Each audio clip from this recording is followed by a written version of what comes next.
I'm Chase Briscoe, driver number 14 Ford Mustang for Stewart Haas Racing, and you're watching William Blackwell on YouTube.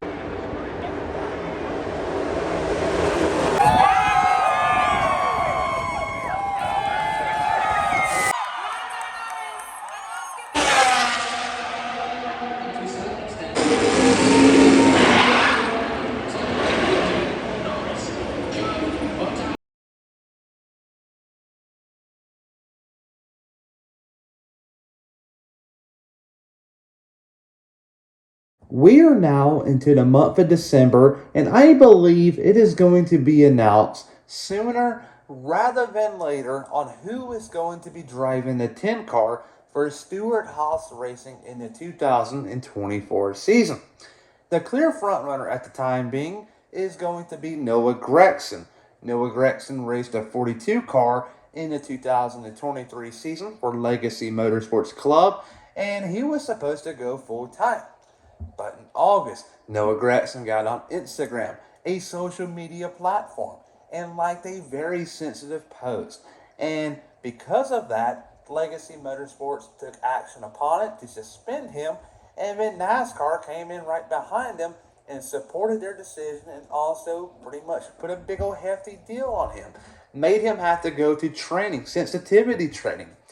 As the season went on, we saw Carson Hocevar, Mike Rockenfeller in that 42 car, and Josh Berry, and John Hunter Nemechek. But the point is, though, he did not come back and race that car even after he got reinstated. It was his own decision not to come back. Noah Gragson has been doing a lot of other racing, and he's been racing a Ford manufactured car. And that's a big telltale sign. So Noah Gragson is going to be a 10-car driver. It's just a matter of when it's announced. But anything can happen, just as Colleague Racing and Ty Dillon. That seems to be falling through. But today's video is primarily focusing on the future of Stewart Haas Racing, because we all know 2023 was not a good year, and it looks like they're losing performance. They're not as good as they once were, and the driver lineup is starting to take a shift.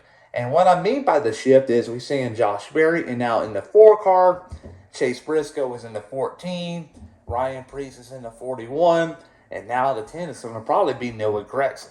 And that is 50% of the driver lineup that is going to be from Junior Motorsports. And in the past, Dale Jr. has always wanted to own a Cup Series team, whether that's a full-time ownership deal or a part owner. And I believe the Stewart Haas Racing one is going to be a very interesting one, because 2024 is the last year they have with Ford. In 2025, anything can happen. They're going to start negotiating deals. They're going to entertain offers from different manufacturers. And I believe one of them is going to be Chevy. Chevy lost Legacy Motorsports Club last year. Jimmy Johnson and Richard Petty, some big names in the sport of NASCAR. And they're going to want to gain them back some way or somehow. And I believe adding back Stewart Haas Racing is going to be a big success. They were with Chevy for quite a while. They won the championship with them and Kevin Harvick in 2014. But I believe, though, this is the perfect opportunity for Dale Earnhardt Jr. to go into the Cup Series in 2025 as a part owner for Stewart Haas Racing.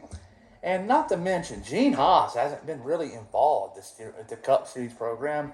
He's been there for Xfinity because he really is a big believer in Cole Custer, but Tony Stewart isn't. So there you go. That's my wild theory of the day. I talked about it in the past, but more and more people are starting to talk about it, so I decided to give you a little update on what's going on.